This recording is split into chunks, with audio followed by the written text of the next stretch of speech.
conversation, so I'm just going to start. I've started. It's interesting. I've started, so that means everyone's not going to talk about Pornhub is your anything favourite, interesting now. Pornhub is what you prefer over the other ones? Oh, are we live? I believe he's got a premium subscription, I believe. Premium.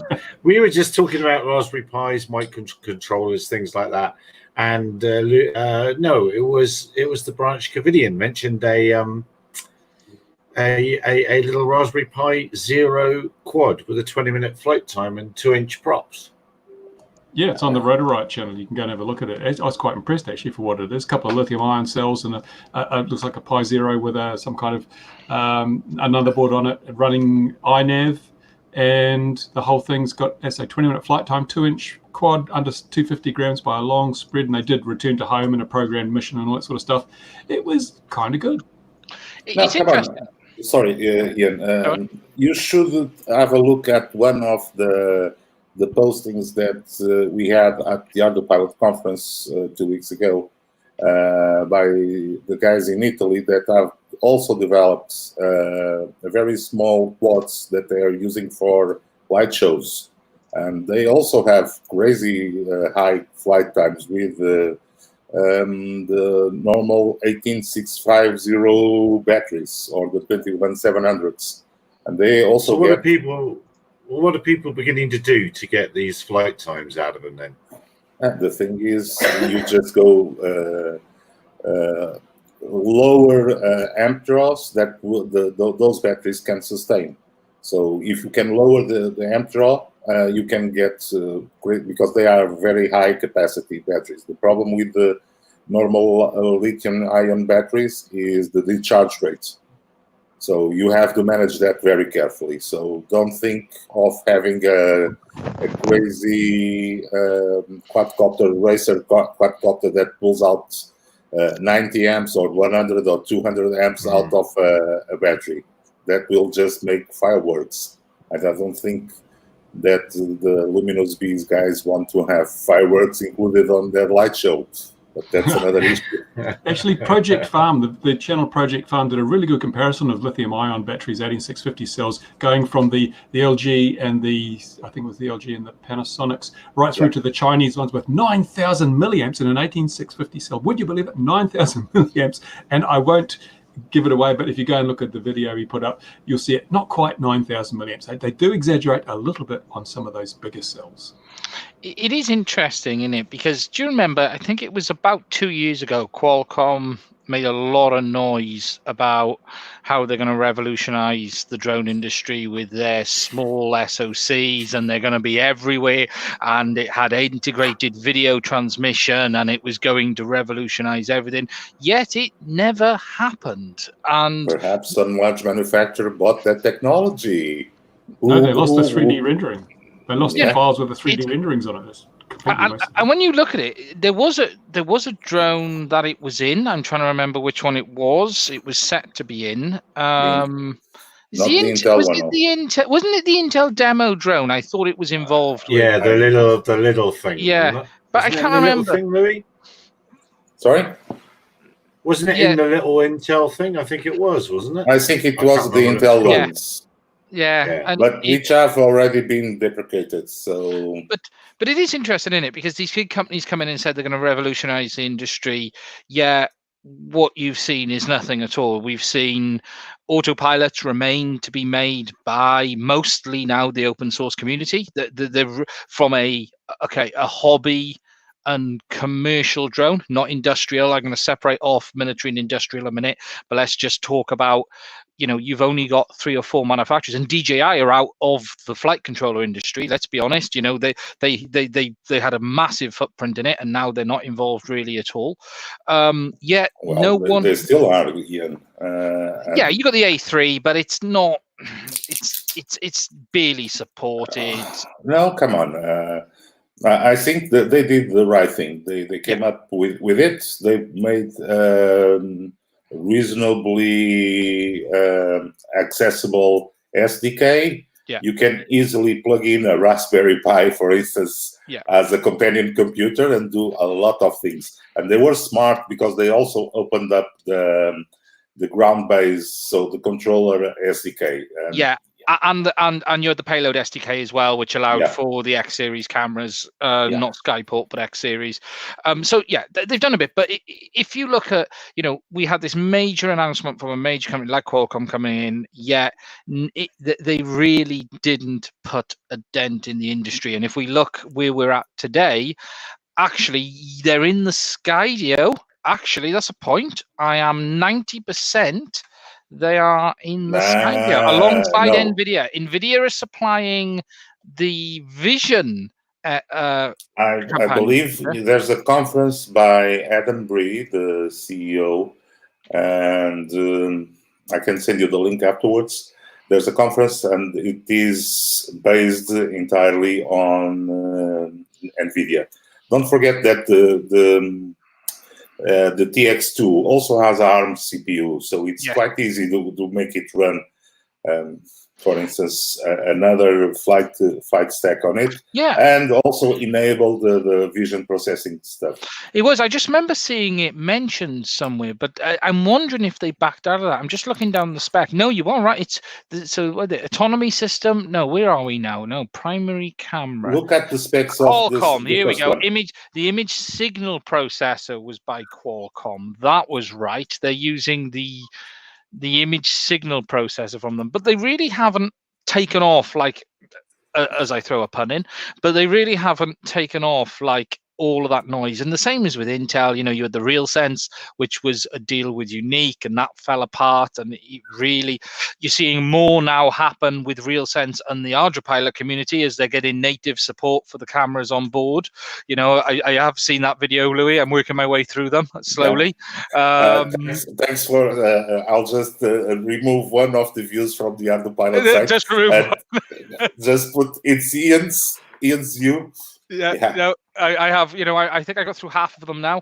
No, just if you want to see a very interesting one, I'll tell you to see the one from Rob Mahoney of the Visual Aldometry. Yeah, you showed me that. And that one also has one of the gentlemen from Intel from the RealSense group that also explains some of the quirks of the current T265 camera, and the most of the work that is being pushed down on ArduPilot now is around the T265. And I also have been doing some work with the D460 or 430i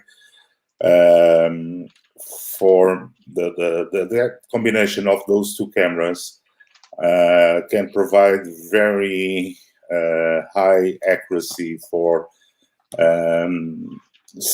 external signaling denied flights. Let's just say not just not to say no GPS, external sensory help. It was. I've got through. It was very interesting to hear Andy and the other guys talking about the bugs this year, and they went a lot into the hardware bugs, specifically the I2C storm bug, and oh my God, don't remind me that one. But it was very interesting to hear some of the reasons why these things happened, and it's very refreshing in an industry where, let's be honest, everything is somewhat kept behind closed doors with everyone else. No one likes to admit they mess something up. The ArduPilot guy standing there saying, you know what, we probably should have seen this one, or we probably should have caught this one, and use the mitigation we're putting in to prevent that moving forward. And the openness and the transparency of it is outstanding. And it was an open source project with open windows and open doors, so it's quite easy. And these are so hard to debug issues that we can have. And for that I2C storm, we some of us were trying relentlessly to try to replicate the bug, and couldn't do it. And only a very specific set of conditions. That's why it was not a widespread bug on the ArduPilot community. It was a very specific set of conditions that you could replicate the bug. And that specific set of conditions is so far-fetched that yeah, it's almost impossible to devise a testing strategy. And as you know, our continuous integration system does some high volume of testing to the entire code base when a new committee is added to the system. So that was some extremely rare situation. Yeah, it was good to see, you know, and I, as I said, I think I'm about halfway through the videos now. They're definitely worth checking out. Some really interesting stuff in there. I like the hat for the Pi as well, the ArduPilot compatible hat. Yeah, Steven Dates. Yeah, that's. I'm going to order one of them. I want one of them. So there's some really good stuff there as well. But it is interesting just to see that we've seen these big names say they're going to make a difference, but the reality is, if we swing all the way back around, we're still with the same people and the same players that we were at 3-4 years ago, and these big companies haven't made an impact whatsoever. And also, if you want to move that time frame a little bit, you could say the same companies around 10 years ago, with some of the big ones come and gone. Yeah. No, look, for instance, at, and as you know, one of the biggest pushes of the ArduPilot project, and that's the project I'm more directly involved with, one of the pushes was to make it ArduPilot run on almost any hardware. And the number of boards that we currently run is mind-boggling. I think we run on too many boards, but that's another issue. And, I agree. But as advantages, because sometimes we get subpar boards, and we manage to detect some issues that otherwise would go undetected. Yeah. So it has pros and cons. In my opinion, more cons than pros. But yeah, it's well.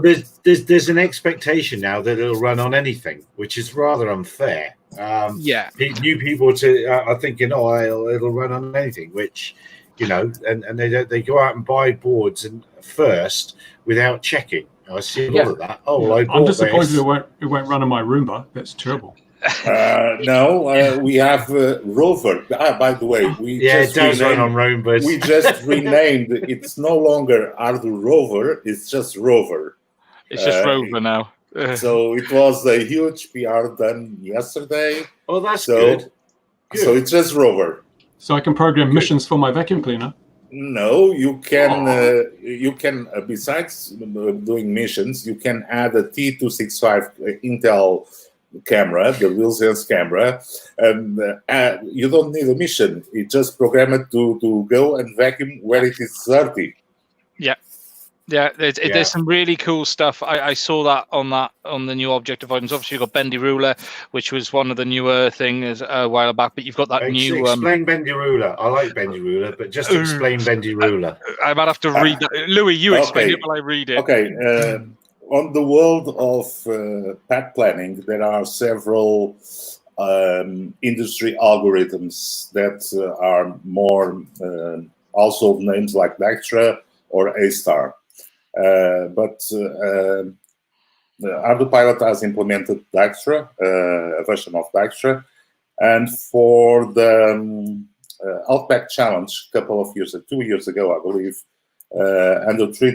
Dr. Andrew Tridgell developed a new algorithm that he called Bendy Ruler. Louis, Doctor. He's a doctor twice. Doctor. Bring me the news. So he developed a new algorithm that it was called Bendy Ruler, and it was more focused on airplanes because of the speed and the moving targets and all that. And basically it's just an algorithm for path planning, collision avoidance that works hand in hand with collision avoidance. So you can have moving objects, and if you go back 2 years ago, you can see one video of Tridge demonstrating with flocks of birds, airplanes, getting away from clouds. Fantastic. And it also sort of picks intermediate spots when it's Bendy Ruler when it's combined with that other feature as well, doesn't it? Rather than say, right, I'm trying to go over there, I'm going to go around this. What it will then do is go, right, the best way to get to there is by going here, there, and there, Yeah, and it no, will. it's the multi-point. No, Yeah, both, the multi-point. all algorithms, end of the day, do that. My personal preference in that area would be the A star. Gives you more options, but it's harder on the computing time. But Dijkstra works just fine too. But yeah, but Bendy Ruler was a good addition, and it's as far as I know, it's ArduPilot only. Although you can find lots of implementations on GitHub of A star or Dijkstra. Yeah, it is interesting. You know, I've been playing. Obviously, I've been getting this thing set up this week ready because I had to move it over. Well, I can't quite figure out if I did have to move it over to I2C or not now, but I have finally moved it over to I2C after a lot of bloody hassle. I may add, but I'd like to have a look at the Intel cameras. They're just a little bit too expensive still for a toy purchase. You know, let's be honest, they're still no, you have to buy the kit with the T265 and the 430i, I believe. Yeah. And it's much cheaper to get both. Even so, it's not an impulse buy. No. You really have to have a purpose for that. Yeah. But come on, you can do lots of funny stuff with those cameras. Come on, it's a nice to have toy because. What you're trying to say, Lou, if you spend a lot of money, you get the best toys. Is that what you're trying to say? Is that what? Yes. No, not exactly. I wouldn't go and buy a Rolls Royce when I can do with a Fiat. Yeah. What's the recommended model at the moment, Louis? What was it? Did you say There's a kit on Intel that you buy a bundle of the T265 and the 430i. If you give me a few minutes, I can go and pick them up. I'm just looking at the pricing of the T265 alone is about $200. So as you say, it's not an impulse buy. No, that's what I told you. It's not an impulse buy, but brings you lots of hours of pleasure. And see, no hair, just picking up the hairs. No, it's very Ian's on the way there. So it's only Nicola and I that are obviously living a fault-free and gentle lifestyle to keep the hair on the top there. Well, let's just jump to Nicola. We'll come back to all this sort of nonsense. Nicola, have you flown anything this week? Crashed anything? Lost anything on a hill? Or found it on a hill? Or found it? Yeah. I've actually flown, yes. And 3 planes. Can you imagine that? Yeah. And also field tested my newest creation, the solar generator power old thingamajig box thingy. Whatever. Did it work? But brilliantly. Well, that's exactly as designed. Exactly as designed. Oh yes. And then we should ask Bruce, which is a rare thing. Yeah, well, we started very early, so I do need to ask Bruce. In which manner have the police spoken with you this week? Well, I've been released, so that's good. I haven't actually interfaced with the police at all this week, but I did get, CAA haven't contacted me either, so it's all very quiet. And of course, I've been a very good boy. I haven't been flying much over 400 feet or more than 3 BVLOS distances away. So I've been very good and control. I haven't been hitting any mountains. You're getting on the better side of the big human malware issue that we all face, I think. Yeah, or the country is. Yeah, we're down. Yeah. We're over the peak and we're headed down. But it's going to be really interesting now because what happens is the goal, according to our government, is to eradicate the malware from the country, and then we can remain insular for a while until a vaccine is created, and then we will be, least affected. But I have a feeling that they're going to back down on that. I have a feeling because in order to make sure that there's none left, you've got to have at least 14 days with no new cases reported. But I think they're going to cut that a bit short, and that runs the huge risk of if there's just one person out there who has it and doesn't know, the whole thing starts again. And that's a bit of a concern. We're so close to doing the perfect scenario. Why would you not just extend it by a couple of weeks and make sure that you nail it? Yeah, absolutely. I can tell you why, Bruce, because we have the same conversation over here. The problem is, come on, have you seen the drop on internal revenue of the countries? It's going to be a huge drop. But if we have to do this again, we're going to double that. So you better to take an extra 20% hit rather than risk having another 100% more of a hit because you have to go into lockdown again for another month. So I think they really have to bite the bullet and just do it hard. And then we can close our borders. Nobody comes in. We can become self-sufficient for however long it takes for a vaccine to be created. But I did read a worrying report that there are already a number of mutations that would have rendered a vaccine ineffective. Because it's mutating to the point where it's like the flu. New strains are rising, so a vaccine may not be possible. Vaccines may be required for every variant, so we'll just have to live with this in the future or die with it, whichever happens first. Well, one of the other Rybat's saying over those 95% of those deeply involved in UAS in the past 10 years have lost interest because of bureaucratic overreach, and I must admit I've got to agree. Ian there's got a rover on his bench. I've got a couple of little ones, and the students at school. I'm just going rovers. It's just easier. It's too much of a hassle. 2D is no fun. 2D is just for kids. I mean, you got 3D. You got to have that third dimension. I'm looking for a temporal rover that will go back in time. That'll be the way to go. But before I forget, what did we think of New Zealand's air traffic control organisation getting into the UTM business on a global scale? Why not? Oh, they're going to lead the way. Come on, why not? Dear. I would perhaps I would rather trust an aviation authority instead of one shady company that we don't know who's behind. You're not talking about Richard, are you? No, you're not talking about Richard. Yeah. No. The thing is, come on, there are some companies that you barely know them, although they're afraid of you. But the thing is, why not?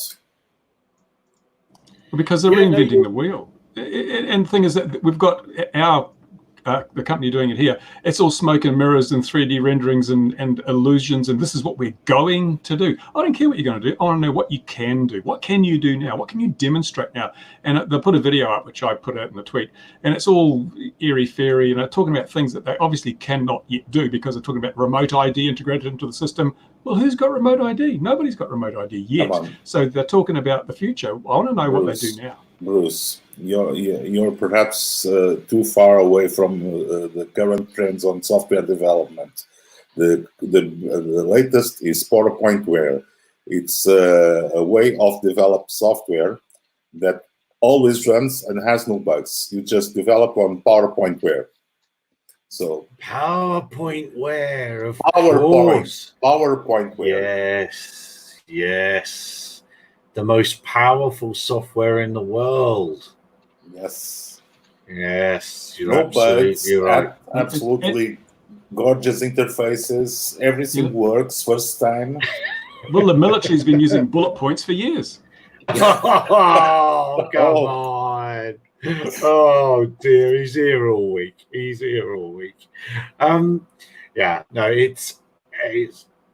UTM is a very interesting thing. Will we need it? Will there be an aviation industry anywhere in the next 10 years? Is it? We've always said to a certain degree it's a solution looking for a problem. Well, the problem's going away now. Well, the interesting thing is we can't do all the regulations we've got around drone use because someone could get hurt, someone could get injured. Yet we've got thousands of people dying every day due. What's really down to the airline industry. If we didn't have international air travel, we wouldn't have this global pandemic. So I think if we're looking at a risk factor, we've got to ban airlines. They're killing far more people than drones. Here we go. Drones are the future. We'll all fly drones, manned aviation, sit on the ground because you're too dangerous for anybody to deal with. We'll all fly drones, take away the rules for drones, everyone free for all. Hey, problem solved. No need for a UTM even. Hey. Then we get some really big ones, and then we can fly them from country to country with, I don't know, 200 people in them or something like that. I don't know, anyway. It is funny, right? It is funny. I know of 5 guys who were heavily involved in the drone industry who have all lost their interest in the last 6 months to a year, and it's not because the tech is not good. I think the barriers are getting to the stage of, is it worth it? And I know Bruce is going to go on the march and say, let's burn them down. You know, Bruce is out there burning down 5G masts as well in evenings. He's after them as well. He honestly, guys, be careful. He's a nightmare. However, but no, I think there are many of us who have got to the stage. I think disenfranchised is the right term to use for it, because we've just watched all of this legislation pour over us. We probably know a little bit too much, in the sense of it's easy not to worry about these things when you're ignorant to it and you don't care either way, and you're going to fly where you want to fly. But there are times where I'm at the stage now when the last time I got an aircraft out was a little bit of time ago, actually. But you stand there and go, do I really want to be doing this today? Do I need the hassle that comes with this if something goes wrong? And it's a sad fact the industry is falling into. And that's, no, sorry. If you have a business objective that yes, uses drones as one point of your offering, come on, bring all the regulations that you want. It just makes it more expensive to present the service to the customer. But a business is easy. You know, when I operate commercially, I'm fine. I love operating commercially. It's fine because I know what I'm doing. I'm there to do a task. I'm able to do the task fairly straightforward without any problems and get on with it. It's when you decide to get that hobby aircraft out, and when you think, you know, I'm going to do this or I'm going to do that, and then you're suddenly at the stage you go to wherever you want to fly, and there's people around, and then you start getting looks and you get the hassle. And you know, I think I've been accosted more in the last 2 years than I ever was before that. And it's clear the public have been, we know the public have been whipped into anti-drone. You know, we've seen that happen. We know that's the reality now. And unless you are flying on fixed sites, and not many of them want you there now anyway as a drone operator, they don't want, you know, pretty much I'd say in the UK, 60% of BMFA don't want us there. They don't want drone users or FPV users there. So we've been marginalized, we've been kicked to the ground, and it's getting to the stage where everyone's doing rovers. And I've spent a lot of time enjoying the ground-based stuff because I can stick it out in the garden, I can drive it round the furniture, do some stuff with it without having to worry about, am I going to get a knock on the door from Plod now with his new powers that has the ability to come in and seize my equipment. Has Plod's powers gone through in the UK? Not yet, has it? No, it's all, they haven't been sitting. They're going to go through. It's inevitable. Regardless, the problem is with that bill is being pushed by Baroness, whatever her name is. Suggs. Suggs. Yeah. And it She's been a band, isn't she? Yeah. Anyway. Yeah. she sings at concerts every now and again. Yeah, yeah. Something about our house or something, but no. Yeah, you know, exactly. So we know this legislation is going to go through. You know, I've been sitting waiting for the US NPRM to be dumped because it's a fantastic time right now to dump that stuff through. And you know, it can't be a coincidence. You're beginning to see a lot of stuff happen. There's a big talk about a deal in the UK with Imitation Technologies or Imagination Technologies, who make the chips for the graphics chips for the iPhones, and there's an investment coup going on there with the Chinese companies.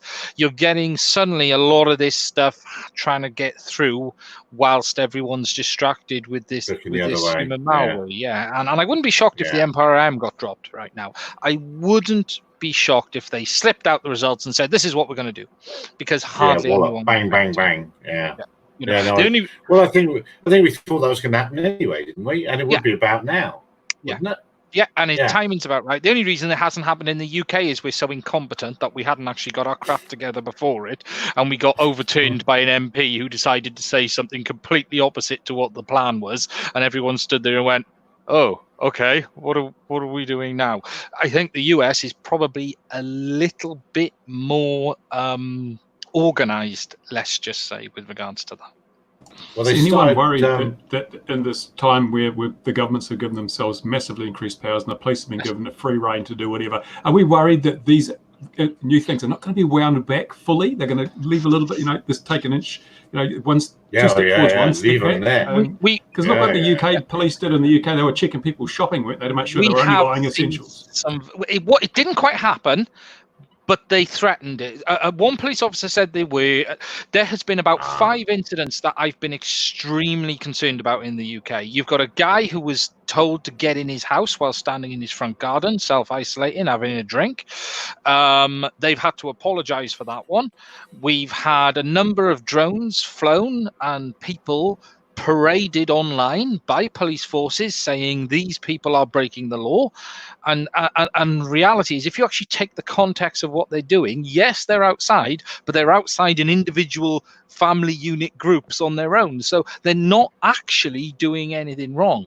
There has been, it's amazed me how quickly the police went total, we're going to take control, total lockdown in the UK. It surprised me. You're playing. They're working over there. They're working remote working, so they have a YouTube window open on their browser. They couldn't do it any other way. Come on. Okay, Gary, we play it compared to South Africa. You're playing. Our army killed someone yesterday in his garden, drinking his homebrew beer, and he got taken out for that. So you're playing. You don't even know. Yeah, but to be fair, some of that homebrew is pretty bad. Yeah, it was probably classed as explosive. It is. Yes, to be fair, some of it is. But yeah, I do agree with Bruce. I think that there is a genuine concern here of at what point do these powers fully step back, because we're not going to go in a situation of tomorrow. Let's say the belief is the UK is going to reduce the lockdown on the 7th of May. That's the current. I'm sorry, guys. I really don't understand why is your concern of drone localization mandatory, because now what is being discussed in EU, and good thing that some guys dropped off EU is to implement some kind of human localization because of the coronavirus, like they were doing in, I believe, Singapore and Taiwan. So using your phone and using your history of localization, trying to pinpoint. So why are we worried with locating the stupid drone? Well, I remember here in New Zealand, some guys burnt down a 5G tower, right? And they used their cell phones to take pictures of themselves doing it. Just one? I'm thinking, wow, these are real rocket surgeons, aren't they? Because that cell phone will have been pinging the tower they were burning down, so the phone company will know their cell phone ID. Exactly as they were, yeah. They are clever baggers. Oh, yeah. Yeah, it's... the concern is we're probably going to get an extension for 2-3 weeks. We think about the 7th of May is where it will end, but that is only going to be a limited end. It's never going to be doors open, carry on, everyone's happy. I suspect it will be a reduction in limits. And then are we going to be at the stage of the police going, well, why are you still out? Is that act going to be withdrawn is the real concern, because that act can be twisted into many, many things. We've seen many times the police didn't need more powers in the first place, yet the government wanted to put a new drone bill in. You've got photographers over the years who've been hit time and time again with anti-terror legislation. I know a drone user who local to me who was filming our local haven where there happens to be 2 oil refineries. His distance was fine. He was nowhere near anything, yet he was forced to take the footage down because they said it could aid terrorists, and they actually tried to confiscate his equipment. So they've already got the laws they need, and it will be interesting to see if these ones are fully repealed. I have a feeling, Bruce, they will not be. The thing is, with all this corona thing, it's going to be messy. And speaking of messy, we've had this week, late last week in Portugal, there was a new law put up to public consultation about the training centers for getting certified pilots. So things are still moving, the laws are still moving, and the new EASA regulations are going to be applied. So every piece of the building is being put up. I thought they were. I thought the EASA were on hold. No. Yes, well, it's been delayed until there's a proposal to delay until January.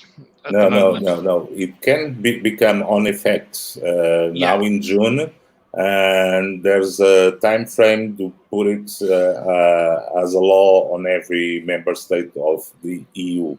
And you shut up, Ian, because you are a Brexiter, so you don't have to do it. No, You'll have your own UK EASA. Well, we won't have anything of this, right? But yeah, the Germans have requested a state of execution, or whatever you want to call it. Stay of execution. Stay of execution, until January. But again, there's still a 2-year grace period within it anyways, so it doesn't change much. It is going to be interesting to see, because if you take where will the drone industry end up in all of this? We're starting to see the British government now talk towards how much damage this will have for the economy. Up till now, it's really been in the UK. The talk has been about protecting the economy. Now they're sort of bracing people for the reality of, even with all of the protection they've put in place, and I have to say they've done very well, we are still going to have a dramatic impact. If you look at the US, that took a different approach. In the UK, we introduced furlough, which meant businesses were able to keep the staff on whilst we were in lockdown. But the thing to understand with furlough is the day lockdown is lifted, those businesses have to start paying their staff again. But that isn't to say business is going to suddenly appear through the door. So there are certain types of business that will just pick up and carry on. But if you were a drone business and you were doing lots of work and you were shut down, and then they say next Tuesday you can start again, if that phone doesn't ring, then you have a problem. And if you've had your staff on furlough, you have to keep them on for 12 months. So the UK is going to feel quite a bit of pain at the end of this, because just because the government have paid their wages within the period of lockdown, there is an assumption that the country will return to normal after it, and it simply won't. And that's the next big problem we're going to face. And we're going to see mass unemployment in the UK now as well. It's going to hit. It's been delayed.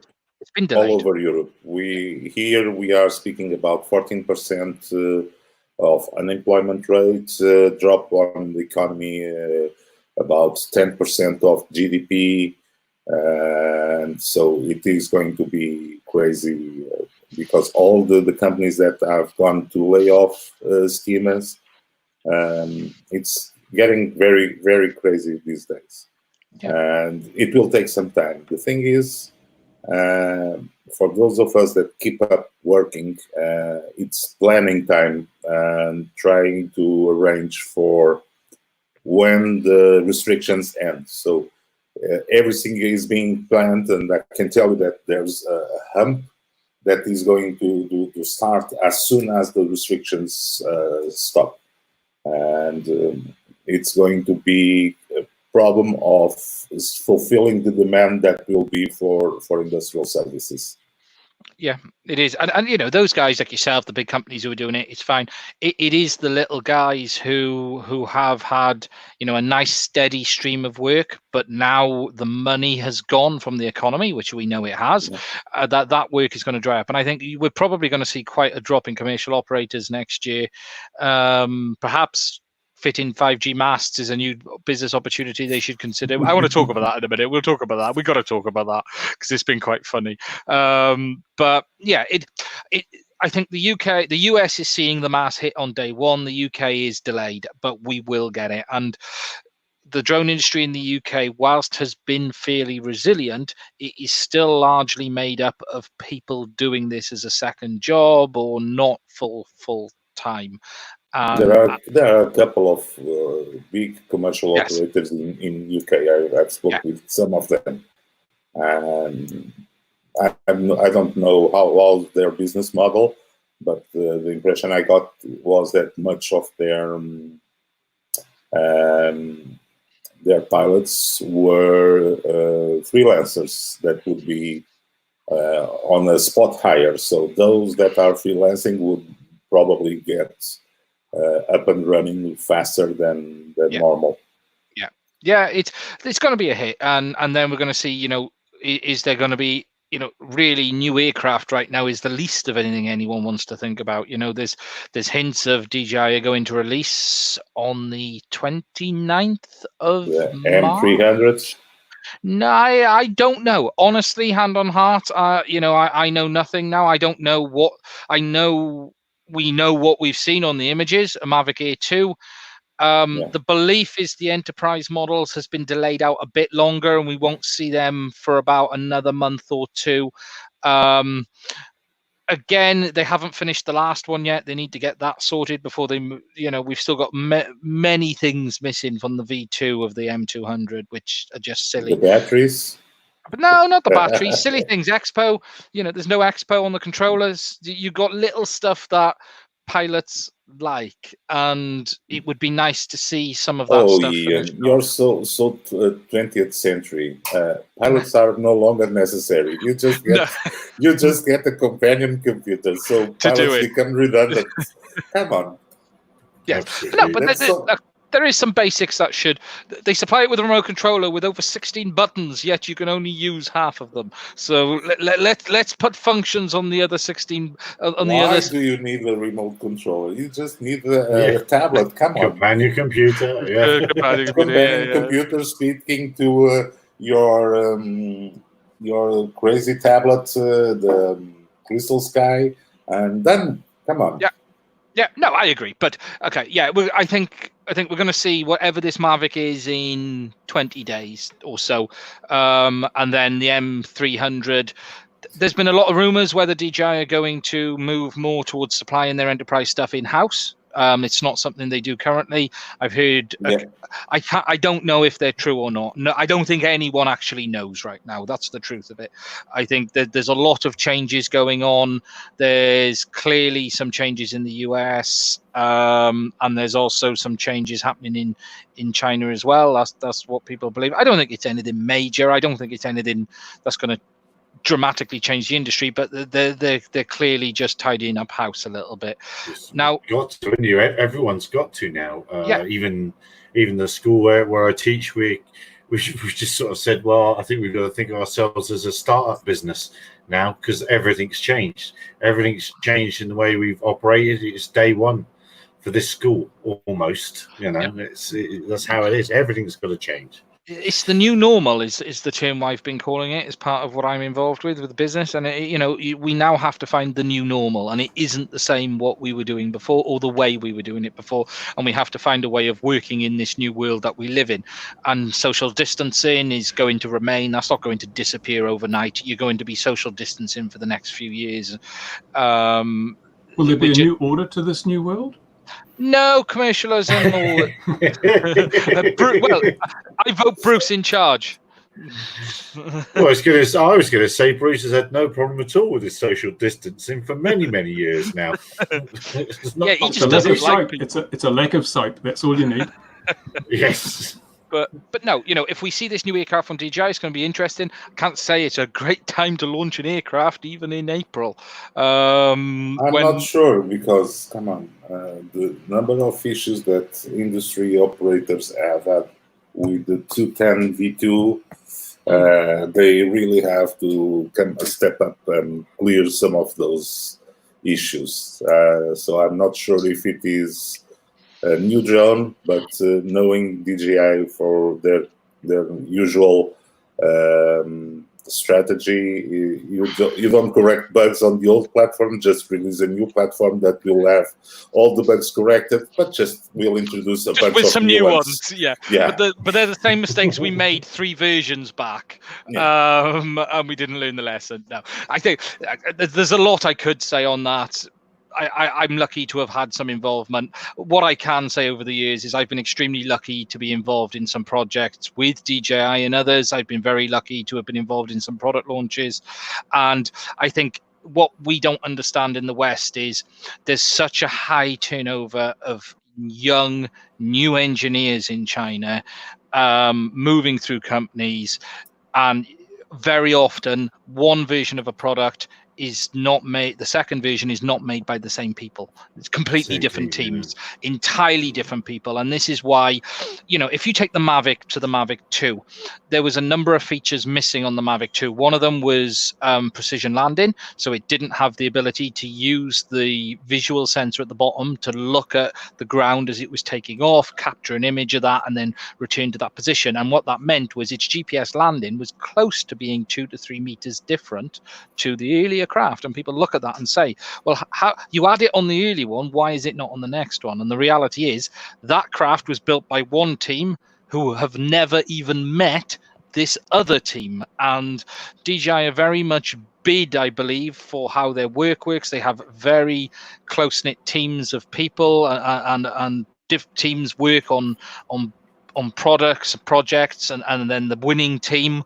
gets to bring that to market. But that doesn't necessarily mean there was any involvement with the people of the previous model. So that's why we tend to see these things again with the M200 version 2, the version 1. It's been a good platform. It's a shame, actually. It's had a bit of a bad rep because of the odd battery failure, but to be fair, a lot of the failures were also as a result of people flying them in total rain that it was never designed to do. No, it was never designed for it. Even a police force, I believe, decided to put it through in the UK, put it through quite a wet situation, and it failed. And then they stood there and wondered why. But it's going to be interesting. It's going to be really interesting. No, but I believe they'll put up the 300 or whatever it is. It will be called. Yeah, it's coming. And the rumors are it's going to have, what's the term for the motors being upside down on the booms, Louis? Is there a proper term for it? I can't remember. Well, upside down. Yeah, the props are under the arms, not on top, basically. So they're closer to the ground to get broken easier. That's yeah. Well, but then there's that whole propellers faster. Yeah. No, come on. It's just a aerodynamic thing. I think it's noisier though. Noisier though when you have the props on. Yeah, but then people say it's 2 to 3%, 2 to 3% more efficient with your 6% increase because of your carbon fiber props and your 19% increase because of reduction in weight. They're very close to infinity flight, some of these new platforms. I mean, people don't know, have come up with some bloody nonsense for all this stuff. And on all these performance figures that they talk about, it just takes a ham-fisted person to slam the sticks forward, and you've got rid of any micro efficiency you might have had at all. But it's the same. The Alta X has it as well. The Alta X has that very clever pivoting prop that is always horizontal, isn't it? Even when the craft is doing that, and it adjusts it, and you just think, but does it really make a difference? Who remembers tilt-rotated mini quads? They were all the thing, tilt the eye and keep it simple. But no, look, there's craft due. We will see what happens. If there's a Mavic Mini, so Mavic A2, I will probably order that one. That one is probably. I had a Mavic 8, and I'll be honest, the Mavic 8 is probably my favorite DJI aircraft of everyone I've had, simply because it's so small yet so capable. The image quality was decent, good enough for most hobby flights, and it was just, you could fit it literally in your pocket. Were you in your big pocket? Like a hanky then. Yeah, exactly. Yeah, or a white flag, little white flag for those moments in life where you really have had enough. I thought it was my wife. I thought my wife was talking then when Ian was speaking before. So small. That's right. Yeah, so small, and it's in his pocket. No, but do you think the Air will have a follow-up? Because you got the baby one, the 250-gram one, and then you have the regular Mavic that you can buy a base version for a bit more than on the Air. Yeah. So do you think there's a place on their lineup for an Air? I think the Mavic will go. And I think what we'll be left with is the Mavic Mini, the Mavic Air 2, and the Mavic 2 Pro. As it stands today, there really isn't a hole for it because, as you said, the Mavic Pro, current model, the original one, fills that gap. I almost think it's a model no one wants, but fills a marketing gap. That's the problem, and if we look at the logic, where are they going to go with this? Okay, the last one had a half-inch sensor. Sorry, Ian, but even with the 250 grams regulation, yeah, because not many people are going to want to hassle of the registration of the drone, so they will go with the higher spec one because, come on, if you want to fly to take a picture of your dog, you go with the Mavic, baby Mavic, or whatever its name is. And if you want to start doing more professional work, we'll go with the Pro 2, and we are still missing the Phantom. Yeah, I think it's price point. I think it really just comes down to price. You've got the Mavic Mini at a couple of £100. You've then got the Mavic 2, which is right up there above $1,000. And at the moment, that £700, $700 area is filled with the original Mavic Pro, and it was the Mavic Air. And the Mavic Air was exquisite. And one of the reasons it was my favorite drone was its industrial design was fantastic. If you've ever seen one, it was extremely well made. And one of the big disappointments I saw of this new aircraft is that bloody grey thing again.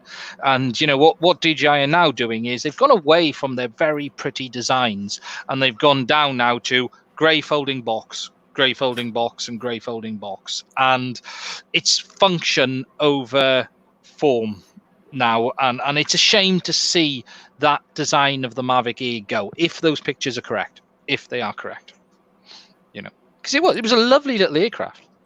Yeah, the comment that someone posted now is about the MTO. The Mini 250 grams is not the maximum takeoff mass. Yes, I know that. But the thing is that their marketing is promoting it as a 250-gram drone, and that's why they will sell it. The MTO is always the what you have to register. Yes, the DJI can change that in a second. All they do is down the battery, because at the end of the day, the Japanese version is 200 grams. So they can resolve that issue in 10 seconds. Yeah. I think it's hard to say. I think it's a market filler. If it comes, it's a market filler. As for what the spec will be, I think, for me, I think really the only real difference it will have is it would be good if it had a better bit rate, up from 60 to 100 megabits a second. And if it has OcuSync rather than Wi-Fi, it will make a lot of people happy.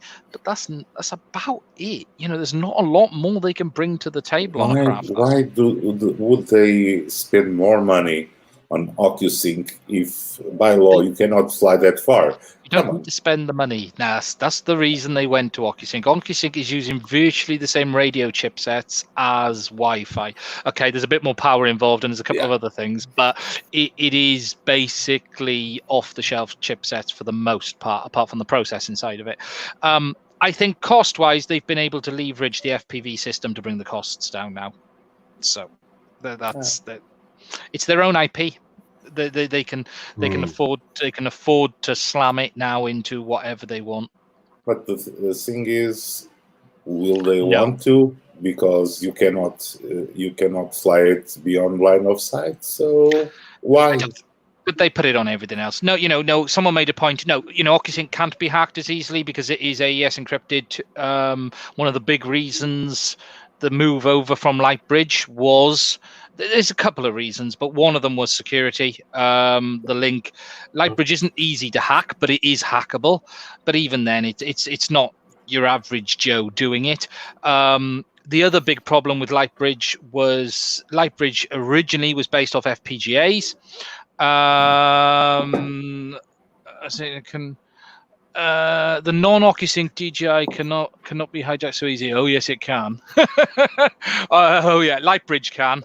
Oh yes, there's ways around Lightbridge very easily. One of the three big reasons they moved from Lightbridge to OcuSync was, number one, Lightbridge is extremely expensive to implement.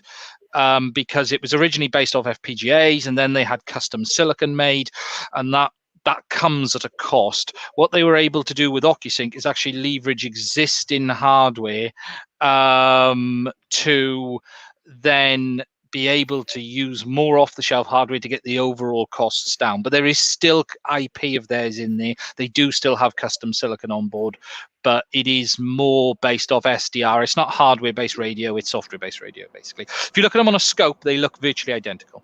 They're both OFDM-based. But OcuSync is AES encrypted. But I don't know. It'll be interesting to see what comes next for anyone. You know, Skydio are out of production a minute. The Autel is delivering. I've seen a picture of a user who had the Pro Edition in his hand this week, but I haven't seen any images. Wasn't it the marketing director of Autel? Wasn't the marketing guy from Autel that had it in his hand? Someone, I don't know. I don't think it was marketing, but it wasn't this country. It wasn't Europe. It wasn't the US either. It was China. Right? Actually, I think it was Singapore. It was outside the factory. Yeah, right next to the factory. No. It was the guy outside the factory showing to the inside of the factory. Look, this is what we have to do now. Yeah. So. It is. So yeah, Autel are beginning to. It exists. The Pro Edition exists. So this is where I'll either have to eat my clothing. Ian, isn't that also a feature of PowerPointware? What? Eating clothing? No. PowerPointware, the new Autel. PowerPointware. No, I don't know that. You don't know. I'll he wasn't listening. Sorry. Listening. No. He wasn't listening earlier. He wasn't listening. So, look, what other news have we seen? These two seem to have lots of news. Have we seen any news this week, chaps? Yes. James May is building a model airplane. Cool. Oh. Yeah, on his Twitter feed, he's putting pictures up, and it's got ribs and spars and bolster and things. And but he's very much right only, Mr. May. He doesn't read anything, so he's just telling people what he's doing. Doesn't listen to the crowds. And I am going to make what will probably be the most crashiest YouTube video ever made. Oh, yeah, I'm looking forward to that. Me too. Yeah, it'll be yes. Now that's what I call crashes 54 or whatever. And that crash into the tower was spectacular.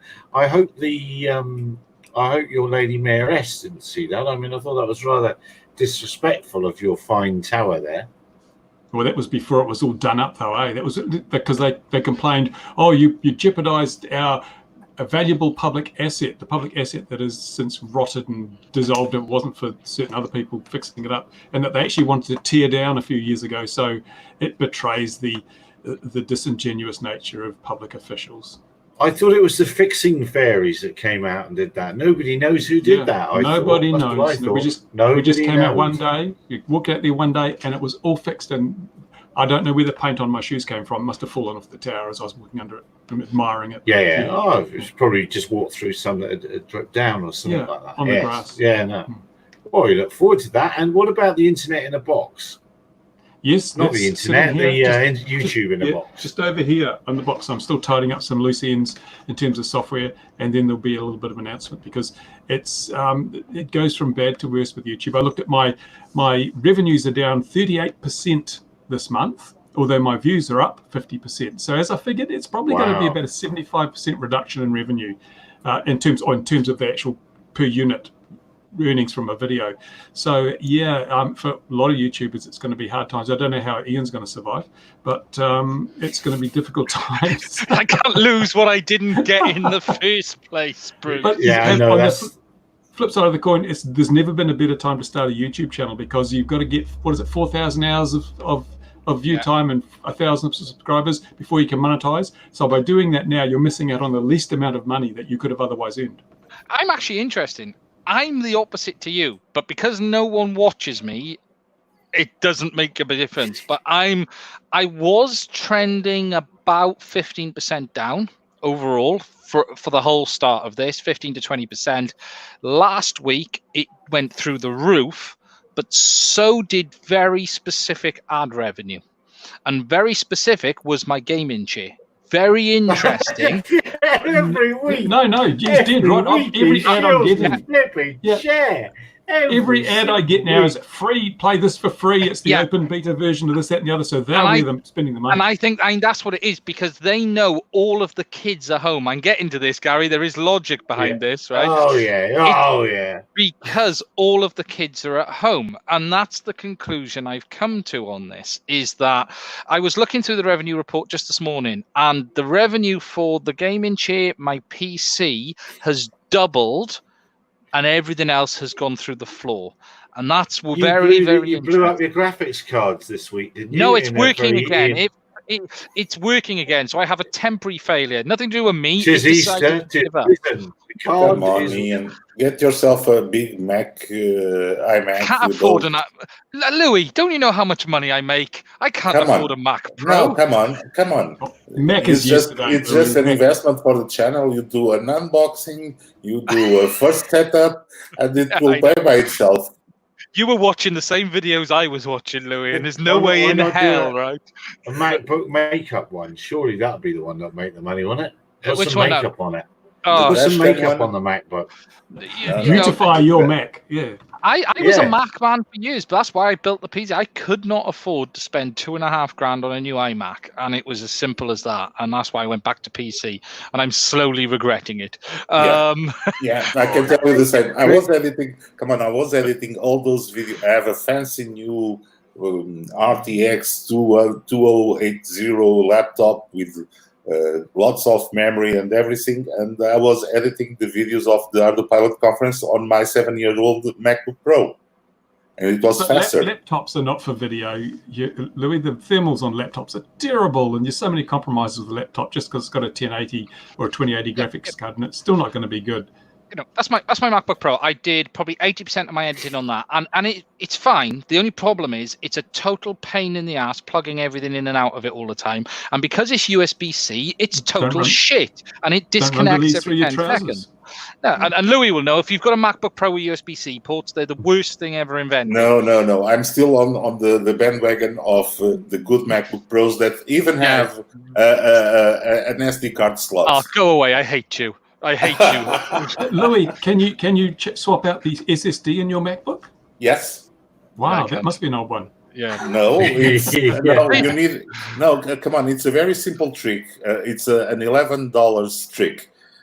You buy an adapter from the proprietary slot on the MacBook, and you put a regular NVMe drive. Done. This is classed as one of the most professional laptops money can buy. So when you're a professional, you're doing lots of filming and you're doing lots of video editing. So what you do is you do your filming, you get your card out your camera, and then you go. Nah, not mine. Sorry. I need an adapter. And you got to pay 12 quid for an adapter to be able to plug it in. So sorry, Ian. I've got the last of the MacBooks that has the regular ports and the SD card slot. You're talking nonsense, Louis. It doesn't exist. Yes, I can show you. I've got a 2,000 New Zealand dollar Dell 8700 here with a 1060 card, and I'm editing 10-bit 4K video smooth as butter and rendering it out at twice real-time speeds. It's PC's great. To be fair, I wanted to ask Nicola actually if he's launched his electric vehicle channel yet, because we're talking about our channels.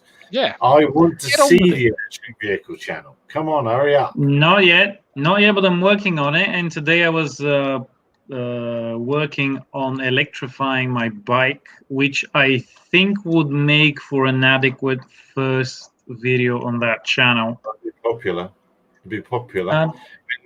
What have you made up? We'll see. Cells? Is it belt driven? Is it chain driven? No, a hub motor and a custom battery that I'm building. And front or the back? Back. On the back. Yeah. Have you seen the video that the Indiegogo? I think it's an Indiegogo crowdfunder. Someone's electric bike looks just like an ordinary bike. No one knows you've got an electric bike, and they've been pushing this thing.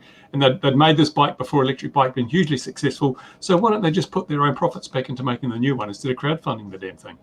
I know it is a bit strange. That's called the baby maker or something as well, isn't it? Something like that. Yeah, and it doesn't even have 2 seats, so it can't be.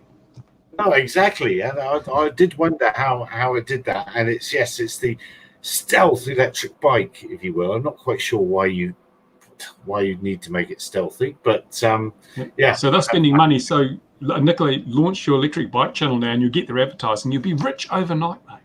You'd be worth a fortune, mate. Yeah. Honestly. Yeah, sure. And do a video about a gaming chair as well. That'll help. Yeah. Whatever you do, you got to sit on a really good gaming chair. I have to start somewhere. I like my chair. It's a really good chair. Apart from it falls apart. Oh, look at him. See, it's lies, Louis. It's cardboard. It doesn't exist. Look. That's a 3D rendering. Yeah, it doesn't exist. So the way he's brought up the image of us on there to put he's like holding a newspaper up, isn't it? I have them hostage. I have them here now. So how much did you say you were down, Bruce? You've seen how much did you say? Sorry. The revenues are down 38%, despite a 50% upkick in views. That's interesting. So clearly, the which is funny enough, what we said a couple of weeks ago, wasn't it? That you're going to see the ad revenue get dragged out of it. Because no one's going to be buying model parts at the moment because you can't even go outside and fly the damn thing. So people advertising focused are not going to be advertising on my channel. It's very interesting. I was talking to Bruce about it, and I learned quite a bit more in this COVID outbreak about YouTube than I probably ever knew, and how it behaves and how live streams behave and things like this. And it's quite interesting when you start watching YouTube closely to how it changes its behavior depending on what is going on the world on a daily basis. Almost the algorithm literally is constantly evolving, and it's clear that they're pushing the money now into stuff like the gaming, say the whole gaming market, computer videos. I suspect the gaming channels are making an absolute fortune right now. They must be raking it in. But you then see in the traditional stuff fall away, and we're sort of stuck in the middle because the click rates are terrible on our stuff anyway, aren't they? They're shockingly low. Yeah, I get amazed when I see people, my CPM's dropped from $20 to $15. And I'm thinking, I've never got over $8. I had a really good day. Whoa, no, what's going on? Yeah, it's quite funny when you see these people talking about it and you just go, sorry, that money existed? Yeah, well, you are talking to someone who makes the number that shall not be mentioned. Yes. Gary makes that much. Naught, yes. Gary makes that much. He can't talk about it. Yes. I'm just trying to see if I can see what the actual rates are of that video versus the other one, because it's shocking, a shocking difference when you look at it, and you just think, wow. Why the ones that are making a lot of money too are the ones where the self-improvement, the people that say, I'll teach you to make a fortune online and all that sort of stuff. I'm getting a few ads for those, and have you noticed a lot of them coming up? That woman on Amazon, is everyone getting her who's selling stuff on Amazon, and she makes loads of money? You've seen a lot of her, and these guys in after you, Ian, sorry. I was going to say, and there's some guys in a car park with a clipboard as well. I've seen that one quite a few times. Well, what on earth are they selling you in a car park? They're telling you how to make money. They're selling. I've got a clipboard somewhere, and there's car parks. They're selling you how to make money, but they don't want to be in rich cars. They don't want to be there. They say, we want to show you how. We don't want to stand here in Ferraris. We want to show you, we make this much money, not this much money. And they're trying to play to that. We're a bit more realistic than the guy swinging around a gold chain. I suppose it's just, I'm getting ones about how to make money with Airbnb but don't own any properties. Okay. Have you had the Wi-Fi blaster one? It's like the drone X, but it's Wi-Fi blaster. I'm going to do a video on it, because you buy this thing, you plug it in the wall socket, it extends your Wi-Fi range, but it massively increases your speed of your whole internet, because it stops special information being sent back to your ISP, which causes them to throttle your connection. And it makes your coffee, it weeds your garden, it paints the roof of your house. And just now, 50% off if you buy now. And I'm thinking this is just a formula, because it was a couple of guys that were working for an ISP, and when they saw how much the ISP was ripping people off, they left and set up their own little. Just draw the parallels. It's full of stock footage, and I'm thinking, my goodness, there's obviously a template out there, probably a PowerPoint one, Louis, and what they're doing is they're just filling in the things with the product they want, and it produces this ad with all the same titles and things, and then you take this piece of tech that no one would otherwise buy, triple its price, and sell it to the mugs out there. No, it's just a matter of filling up the bull ass bingo with all the keywords. So you just have to use all the right keywords to get to that kind of products. Well, we need the 5G mass destruction kit, don't we? That's what we need to start selling. We need to yes, especially if you don't have 5G on your country. The dust. We got to go on that now. He said. I know. I've got plans too. I'm going out with my camera. I'm going to film all the places around town, because people are locked down. I'm going to use Fusion to CGI in some 5G masks all over town. So it'll be like a field of 5G masks. I'll put it up on the local community Facebook page, and people will go crazy. Oh, what's happened? It's the 5G police have come to Gary's. It's the 5G police. Gary's been irradiated. No, it's due to the confinement. Due to the confinement, nature is starting to walk over the streets. So in Gary's situation, it must be a lion. CGI in a 5. That's a 5G mask, isn't it? Hang on, I've got another one just here. Look, here's my other one. That's my other. That's 10G altogether. That's even worse. Yeah. You see, this is a calibrated bolt. That's a 5G bolt, that is. You don't need to CGI anything yet. Any old rubbish will do. Bloody idiots in the UK and across the world, but for some reason we seem to have a bit more of these than most countries at the moment. We're laughing at least you have more newspaper that covers that. It are burning down brand new 5G masts to the ground, blaming it for COVID-19. Not only that, I think part of this is what seems to have happened is the phone companies or whoever's installing these, it's not specifically the phone companies, have accelerated their installation plans, because the reality is there's no one on the streets, so they can actually get into the places quickly and easily that they wouldn't normally have been able to get into. So what they've done as a business and gone, ooh, right, well normally we'd have had to shut that street down for that, but there's no one allowed on the street, so let's get out there and get it done. And there's been a big uptake in masts going in over the last couple of weeks, and people are now looking at this and going, oh, hold on a minute, they're locking us all in and they're installing masts everywhere. It's a conspiracy.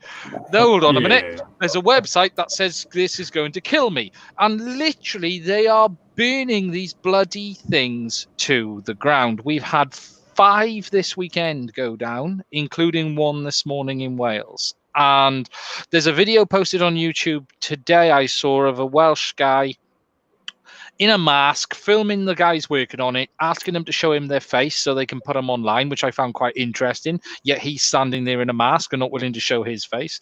And he said to the guy, this won't be here tomorrow morning. And funny enough, it wasn't. Well, it was, but it was there on fire. I thought it was only English people's houses that you burnt down in Wales. No. We've stopped doing that these days, Gal. We stick to 5G now. The silly thing is that not all of those masks have the death rays fitted to them.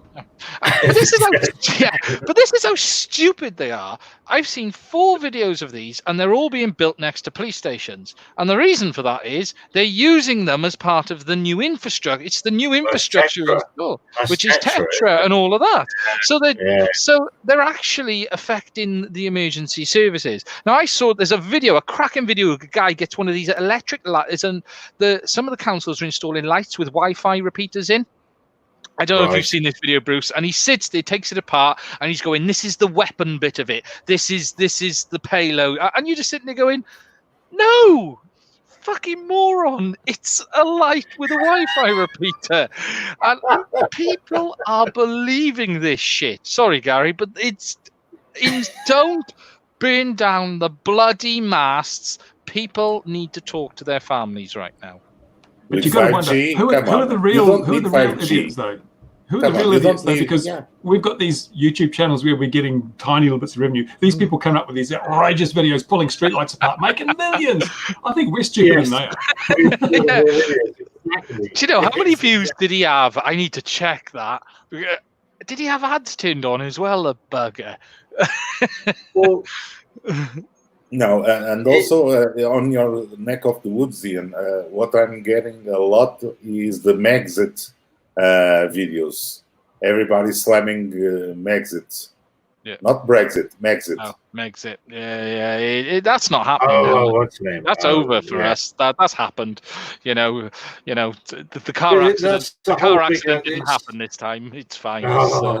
But the 5G masks and all these conspiracy theories that are consuming the world and all this nonsense that is. Come on! If you spread too many 5G masts, that will make the Earth go round. Come on! You don't want the Earth to slow the Earth down. I think probably what it is to slow the Earth down a little bit, so you've actually got to stay longer at work. So your boss is going to get a longer working day out of you, and obviously that only benefits big business. It must be something like that. But all of these theories, all of this nonsense, it's the same bin that drones have been chucked into of just nonsense stories, fake news, all the product. Again, here that you are being social media posts here will get you jailed now for the COVID-19 stuff. And plenty of people have been in prison now for putting out this fake news. I think we need to do it over here, to be honest. I think we need to do balance, something. Isn't there? There's a balance between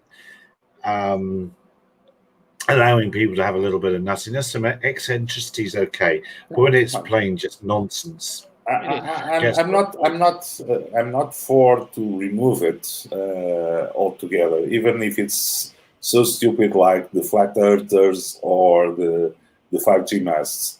YouTube should put a link that says nutty video and classify it as nuts. So these guys are nuts. They don't know what they're talking about. We need to start thinking outside the box. What we should have done is when they changed daylight saving a few weeks ago, we should have just put the clocks forward 3 months.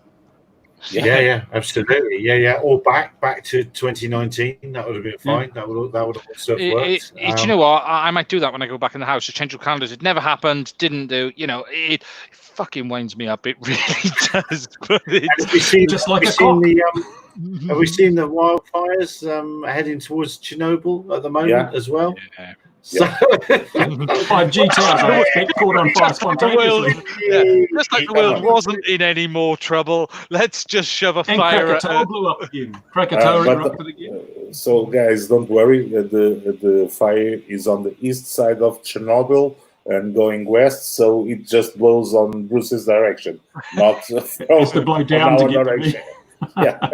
But have you read the Bible recently? These things have all been predicted, The end days, I think we're just around the corner. It's just I just can't believe people are burning down 5G masts. I just don't get my head around. They go up well, though, to be fair. We are in a new Luddite age, aren't we? Aren't we in a new age of distrust in technology? People are uncertain because things like drones are coming along and taking some of their jobs. Ground-based robots are coming and doing some delivery jobs.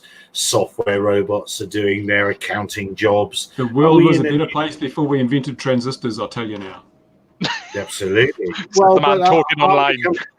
Exactly. A new Luddite age where there's a lot of people, and that's a bit of a robots coming to take your job. But there's a great fear of change happening in the world, as well as the thing that's currently happening. But I might argue that all of this fake news and stupidity is kind of almost worse than the horrible thing that's happening, because it's sticking around and people are getting injured and doing stupid things based on it.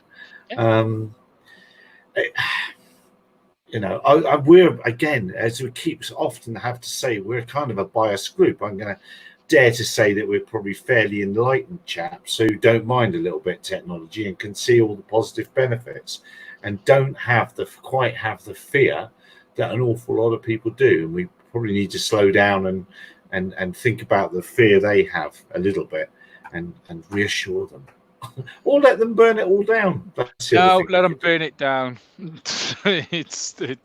it's bollocks. What do you really think, Ian?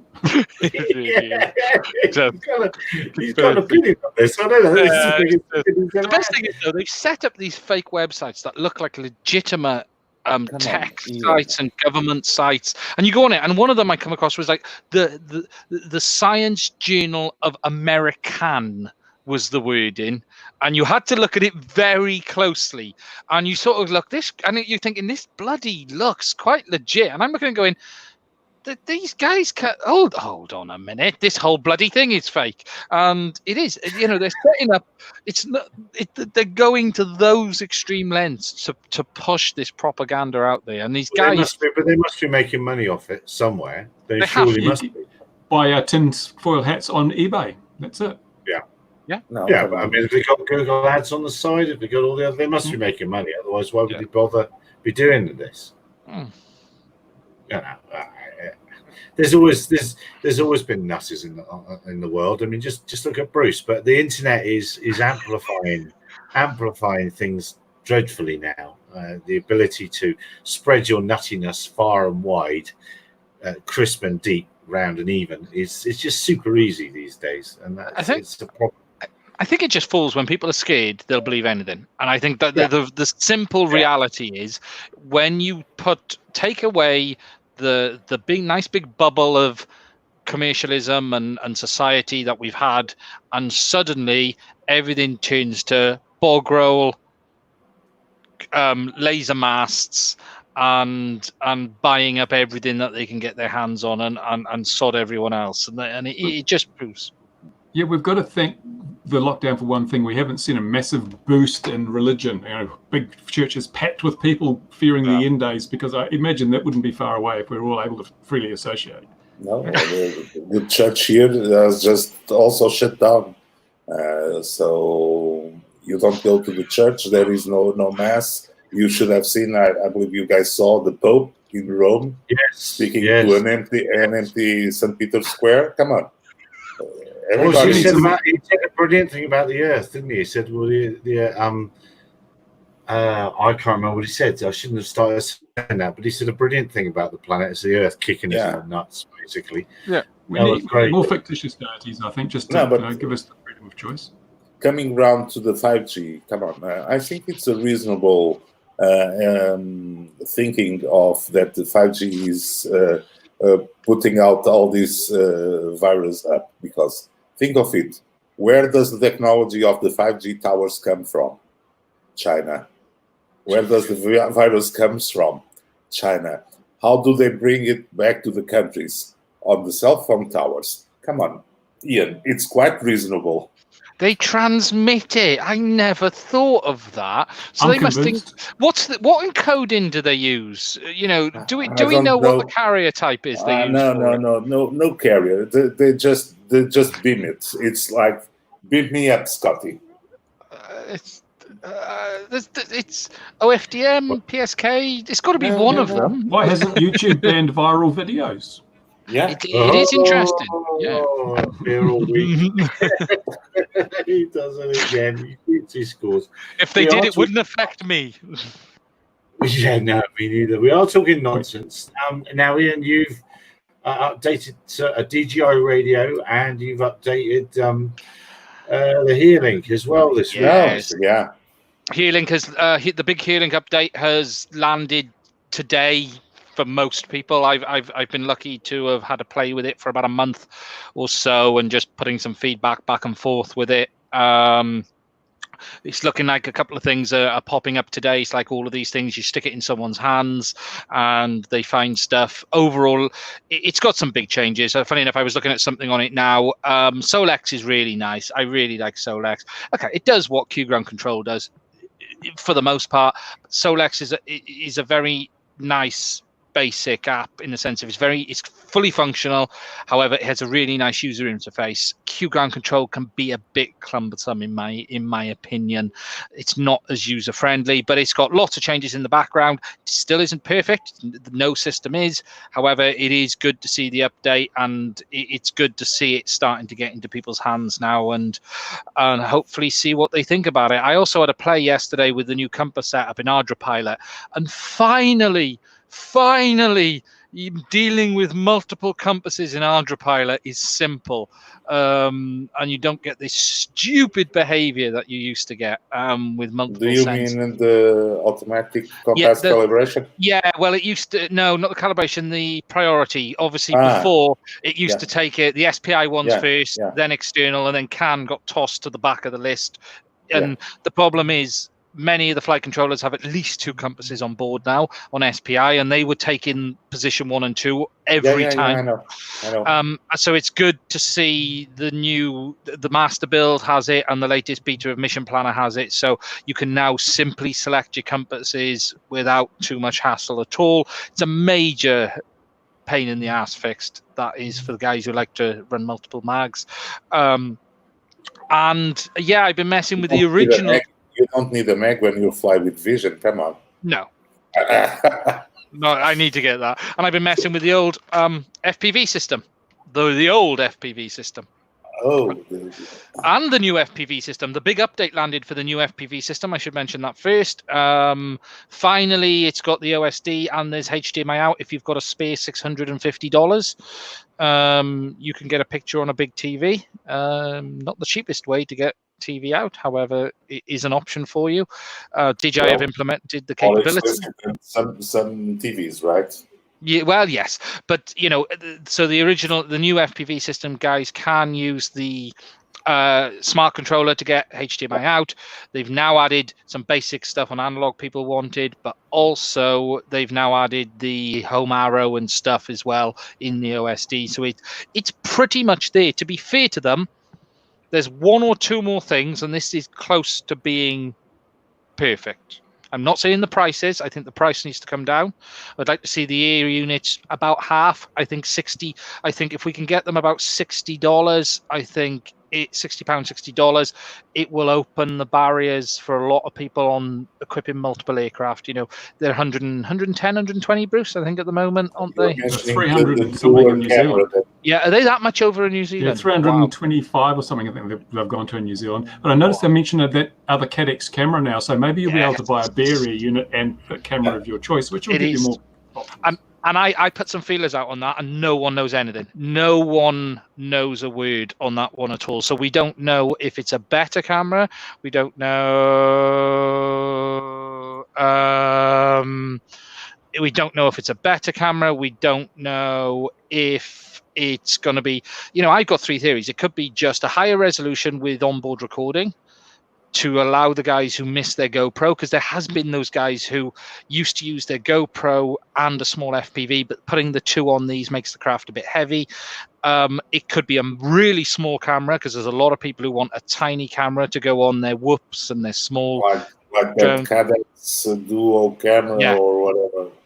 Or it's going to be something, just their own take on it. And DJI have also announced a 50 megabits a second mode recording as well, which is going to come. So it's going to be interesting to see. But to be fair to them, I don't know about you, Bruce, Bitefrost is dead. In all intents. I predicted it wouldn't fly. It was never going to be a contender. But interesting enough, I've got this, which is a 4K analog FPV, but it's got the 4K Tarsia 2 camera on it, and I've got this, which is DJI digital, and I've been flying this because the recorded images from this are just 10 times better than from the DJI system. So if you're going to use DJI, it's great from the flight experience, but if you want to get good recordings, you really do need to add a GoPro or something on top, and so maybe they will address that. Question of 100 megabits of the recording camera. Yeah, there would definitely be a market for a slightly larger camera. I think people would accept that if it had onboard SD recording to a micro card, as you say, Bruce, close to GoPro quality. And I think people would take that. The thing I noticed with this is it's over sharpened. There's ringing on all the sharp edges. They've really over sharpened the video on the DVR on these things on the E unit, and that really kind of ruins it. They have a habit of doing that. So we don't know. It's going to be interesting to see, but it's a good update. No major issues, no problems. What people want, unfortunately, I don't think the HDMI adapter will ever come. People keep saying, will there be a HDMI output for this? It will never come. The only thing you'll get, as far as I know, is what they've done today. Well, maybe a couple of people working at DJI will see how that DJI is ripping off the market, and they'll leave and set up their own business, and they'll produce a unit that you can buy 50% off now. If you, it's interesting to see them work with a third party, and I still don't. It's very un-DJI. This whole Cadex thing, it's not like them at all. They don't work with third parties. They buy third parties now and again. They don't work with them usually. So it's an interesting thing to see. It really is. It's interesting they chose Cadex too, because of all the cameras that I've had to review, Cadex have been the least reliable and the least consistent in terms of quality. I mean, they could have gone with Runcam or Foxy or whatever, but they went with. I still can't quite work out why they did that. What's going on? Who's sleeping with who in the background?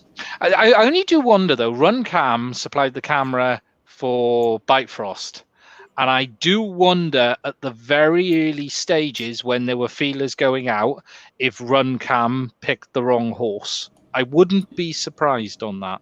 Yeah, the interesting thing though is there are digital standards for those cameras. It's not like they're a unique proprietary system. And in fact, Runcam, they put in that stupid DRM system on the Fox, which was just stupid. So, but there's Foxy. I think they all come from the one company, just rebranded, they're OEM'd and things. So maybe Foxy will go and out with something. But yeah, Cadex, I'm just not totally impressed. The Tasia, for example, it's a 4K camera apparently, but if you pixel peep, it's blown up from about 2K7. It's not a 4K camera.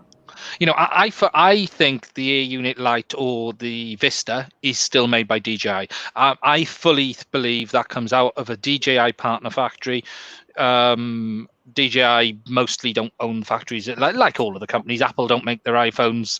All of these companies partner with factories, and I fundamentally think the Cadex comes off the same line as the current Air Unit. You can see it in the overall build. I think DJI designed it. I just think for some reason there was a deal done to rebrand it. It even has a DJI name, which is the Air Unit Lite. They just don't market it under it either. Well, I don't know. I don't have any of these toys. I'm a long way off them. I don't know. I keep breaking them. Yeah, absolutely. So what's he just powered up? He's just powered up something, isn't he? What other news have we seen here? Look, because we're over time. What other news have we seen this week, gents? Going once, just a few people doing little drone delivery stunts, which have really been nothing. Someone in the UK delivered some beer or something. I don't know. It's just like people are trying to leverage. And in New Zealand, someone delivered Easter eggs into someone else's bubble with a Phantom, and I'm thinking, whoopee! It's are we really that short of news? Stuff, the spraying stuff, the thermal imaging camera to detect people with research. Blah, with the drone landed, the thermal imaging camera with the drone landed. Yes. So the drone was not working, only the thermal camera.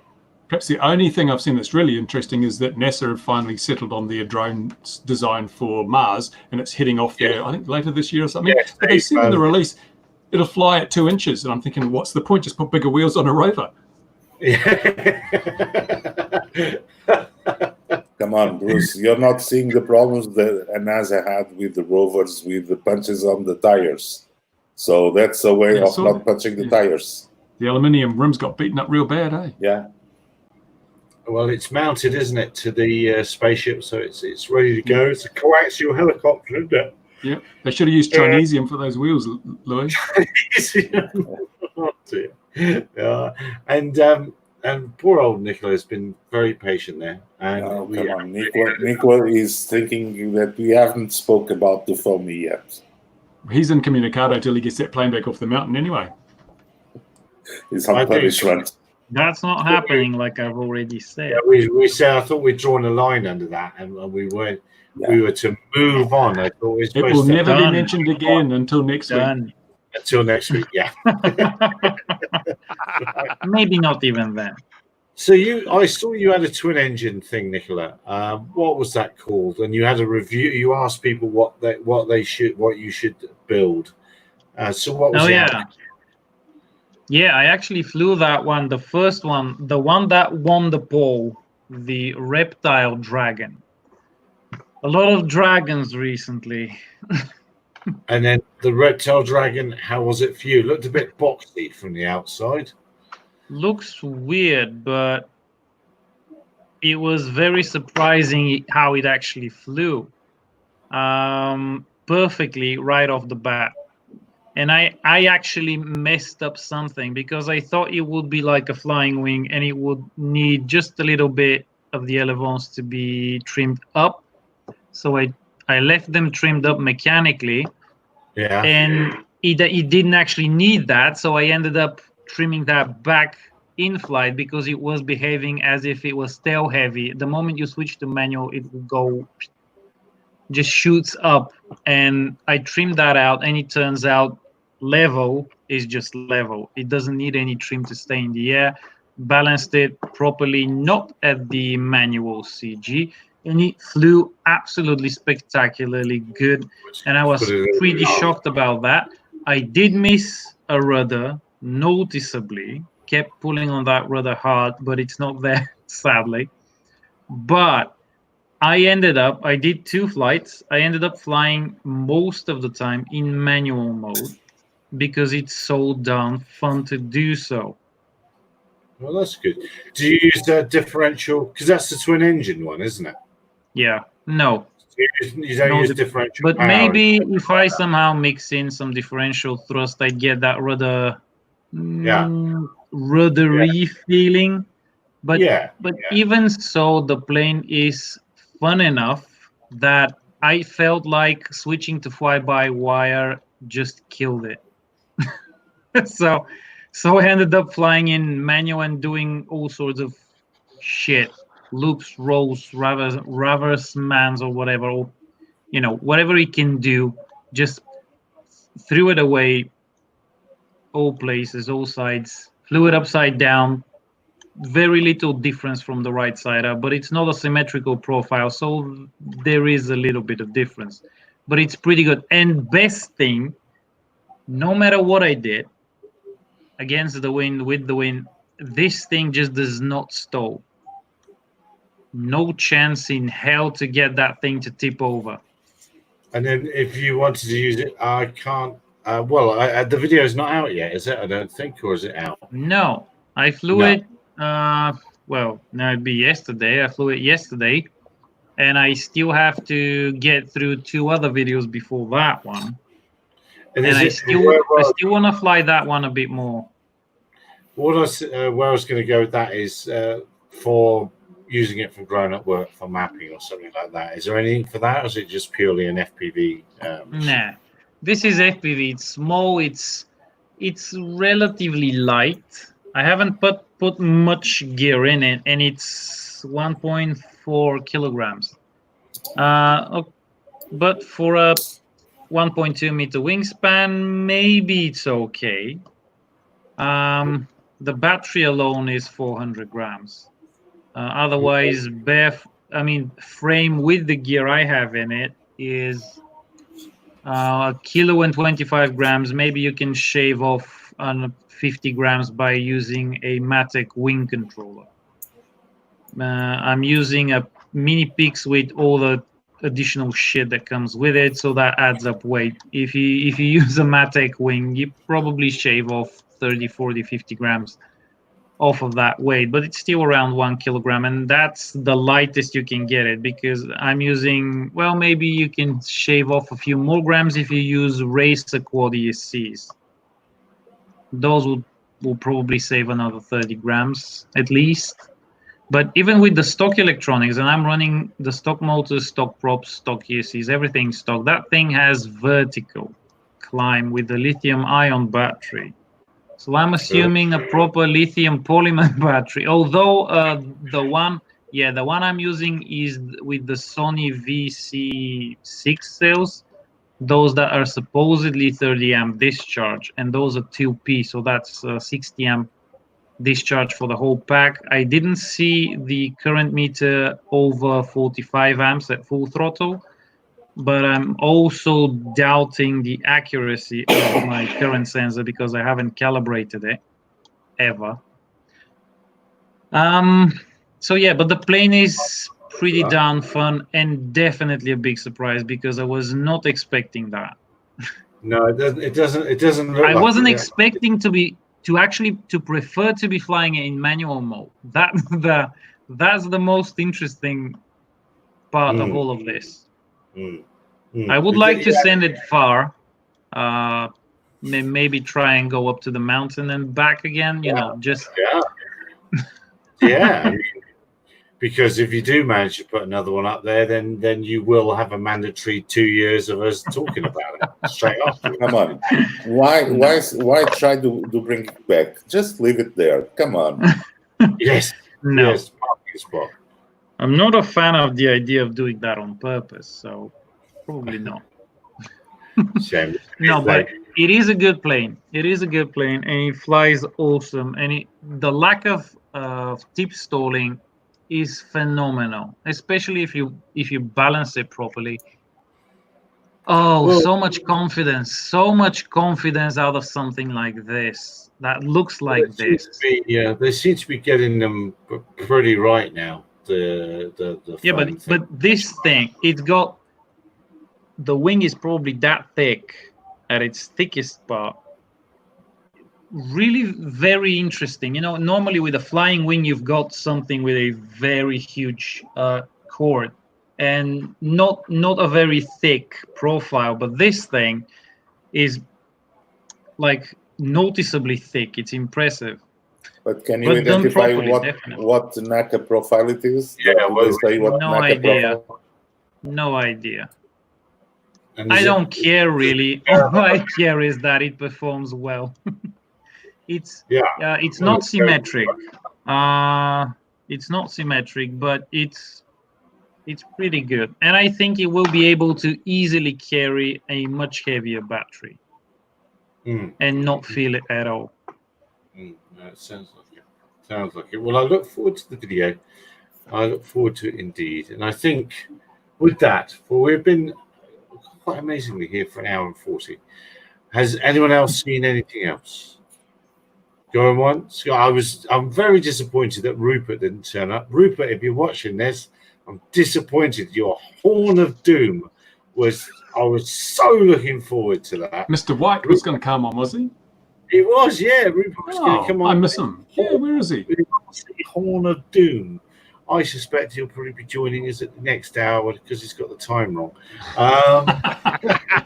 Or in 3 months' time, yeah. Yeah. Oh, that's right. Yeah, something like that. He said he was coming and he didn't turn up. So we'll try and get Rupert here next time with the Horn of Doom. Or maybe he had a technical issue, who knows? Because that looks very interesting. And here where he's maybe at. The police did find him after all, yeah. Maybe. And his Spitfire videos are the best. Not the fast FPV. The Spitfire ones are the one. I will maybe put a link to that. Have a look for his Spitfire videos. They're fantastic. But with that, guys, thanks very much. Be safe, everybody. However it's affecting you. We'll see you next week at 2100 GMT. Try and get Rupert here. And well, don't go flying. See you. Cheers, guys. Thanks very much. Take care. Bye. Bye. Second button.